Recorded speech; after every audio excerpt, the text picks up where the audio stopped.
मैं मौजूद हूँ सेंट्रल प्रेस क्लब मुजफ्फराबाद में और मेरे साथ अभी गड़ी दुपट्टा की एक खातून मौजूद हैं। इनका कहना है कि ज़करिया नामी एक शख्स जो सोशल मीडिया पर चट्टियाँ का रहने वाला है और सोशल मीडिया पर इनकी तस्वीरें एडिट करके वो पोस्ट कर रहा है और नाजेबा अंदाज में इनकी टिकटॉक वीडियोस वो वायरल कर रहा है।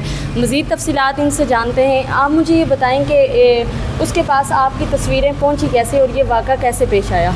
मेरी तस्वीरें मेरी छोटी की बर्थडे थी, उसमें मेरे मियाँ ने उसको बोला कि आप स्टेज सिस्टम बना दो। उसने जब स्टेज सिस्टम लगाया तो हमारे पास मोबाइल नहीं था। मेरे मियाँ ने कहा कि आप हमारी पिक्चर बना लो।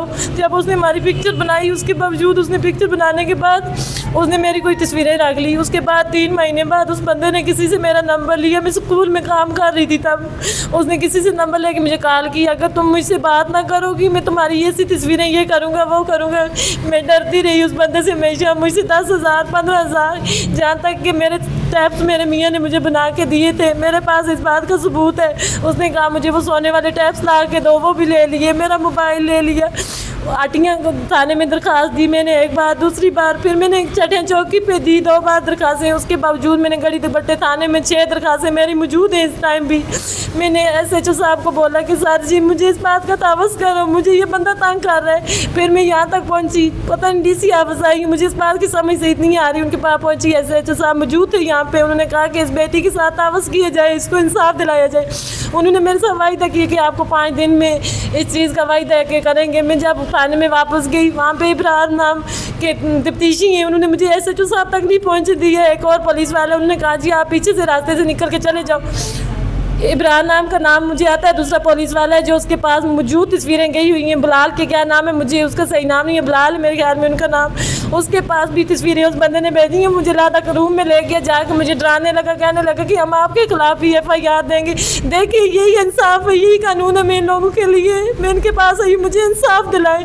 उस बात का इंसाफ इन लोगों ने मुझे ये दिलाया है। अब मैं यहाँ तक मजबूर होकर पहुँची कि मुझे आप लोगों से इंसाफ चाहिए। उसके बावजूद IG SSP DSP मेरी रिक्वेस्ट है इन लोगों तक ये बात पहुँचाएं कि मुझे इन चीज़ के लिए इंसाफ दें। अगर माशरे में मेरे जीने का हक नहीं है फिर मैं खुदकशी कर जाती हूँ। क्यों एक औरत माशरे में इतनी कमज़ोर होकर जिए, उसका जीने का कोई हक नहीं है। उस बंदे ने इससे पहले तकरीबन मुझसे 3-4 लाख रुपये लेके खा लिए 3 सालों में। उसके बावजूद माजिद तरीम नामी पुलिस वाला जब विकी भी मौजूद थे, जब मैंने सरा चौकी पे जाके दरख्वास्त दी तब वो मौजूद थे। उन्होंने उनके सामने उस बंदे ने मुझसे 15,000 रुपये डिमांड की कि तुम्हारी मोबाइल में तस्वीरें मैं तब डिलीट करूँगा, तुम मुझे 15,000 रुपया दो। अब वो गवाही देने के लिए तैयार है कि मेरे सामने उस बंदे ने तुमसे 15,000 रुपया लिया। उसकी घर वाली राइला बीबी इसके साथ मुलव्वस है। अब वनपट्टी की औरत है, साइमा नामी औरत है, उसके पास वो जब तस्वीरें भेजता है मेरी, मैं उसको बोलती हूँ, मैं उसके घर की, मैंने कहा साइमा बाजी मेरे साथ ये ज्यादती ना करो, वो बंदा मेरी तस्वीरें आपको भेज रहा है, आगे से लोगों को ना भेजो। लेकिन वो औरत भी उसके साथ मुलव्वस है। वो रहने वाली गड़ी दुपट्टा वनपट्टी की है। लेकिन मैं बार बार जाके साइमा बाजी के पाँव भी पकड़, मैंने कहा साइमा बाजी ऐसा ना करो, मेरी तस्वीरें एडिट ना करो। आप खुद भी एक औरत हो, आपकी बेटियाँ भी 5 है, क्यों मेरी तस्वीरें भेज दी है इस तरह। लेकिन उस औरत ने भी नहीं किया, मेरे ससुराल तक भेज दिया ने सब कुछ। अब मैं क्या करूँ, इस बात से मैं इधर लेके तब आई कि मेरे भैयों की बहुत इज्जत है, मेरे ससुराल वालों की। लेकिन ये बातें सुन के मुझे कोई बलोगत बनाने के लिए तैयार नहीं है। अब मैं आप लोगों से रिक्वेस्ट कर सकती हूँ कि IG साहब तक, SSP साहब तक, DIG साहब तक मेरी ये बात पहुँचाए और जितना हो सके, जितने लोग सुन सके इस बात को उन तक पहुँचाए कि क्यों मुझे इस माशरे में जीने का हक नहीं है। आप मुझे ये बताएं, आपने बताया कि आप शादीशुदा भी हैं तो ज़ाहिर है आपको उधर से भी प्रेशर होगा, तो अब आपके मियाँ क्या कहते हैं इस हवाले से? ज़ाहिर है मेरे मियाँ वही बात करेंगे जो उनके भाई करेंगे। उन लोगों की तो बहुत ज़्यादा इज्जत है। वो कहते हैं कि जिस तरह की वीडियो इसकी हमारे पास आ रही है हम इसको नहीं रख सकते इस तरह। ज़ाहिर है कोई बंदा, आप ही बताएं, आप एक औरत है, मुझे इस तरह कौन मत बनाएगा? उसके लिए फिर मेरे लिए मौत ही बेहतर है। आपके बच्चे भी हैं? मेरे 2 बच्चे हैं। हमेशा तो वो जब भी मुझे ब्लैकमेल करता था, मेरे बच्चे के सर पे पिस्तौल रखता था, मुझे कहता था मैं इसको गोली मार दूंगा अगर तुम ये काम ना करोगी।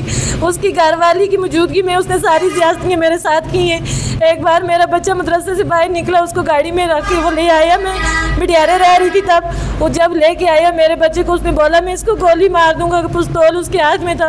अगर तुम मेरे साथ ना गई, मैं इसके साथ उसके घर चली गई। उस घर जाके उसकी भाभी और उसकी भतीजी मौजूद थी, उनके साथ सामने मेरे साथ इतना ज्यादती की, इतना मारा मुझे उसने। लेकिन मैं अपने बच्चे की तरफ जब देखूं मैं चुप करके उसकी सारी बातें बर्दाश्त करती रही। अब मेरे ससुराल वाले मुझे मेरे बच्चे देंगे, मैं तो इस टाइम इतनी मजबूर हो गई हूँ कि मैं कहती मैं मर जाऊँ, मेरे लिए मरना ही बेहतर है।